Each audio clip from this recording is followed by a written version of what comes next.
Ito ang GMA Regional TV News. Isang bangkay na hindi pa kilalang lalaki ang natagpuan dito sa Cebu City. Nakahandusay ang lalaki sa gilid ng kalsada sa Barangay Sudlon 1 nang makita ng mga residenteng nag-report nito. Nakasuot siya ng berdeng damit. Sa assessment ng mga taga-Soko, napag-alaman na may tama ng baril sa ulo ang biktima. Na-recover din sa lugar ang isang empty shell ng bala. Ayon sa mga residente, hindi nila kilala ang lalaki na tinatayang nasa 50 anyos pataas ang edad. Hinala ng mga otoridad, dinala lang sa lugar ang lalaki para patayin.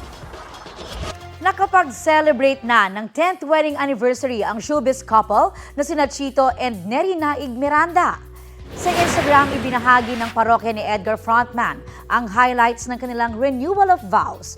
Full of love ang dalawa sa video at sa isang punto ay naging emotional din. Sabi ni Chito sa wakas ay natuloy na ang event kahit na delay. December 2014 sila ikinasal ni Neri. Pangako ni Chito, hindi niya kailanman iiwan ang misis. Bumuhos naman ang congratulatory messages mula sa friends and followers ng mag-asawa.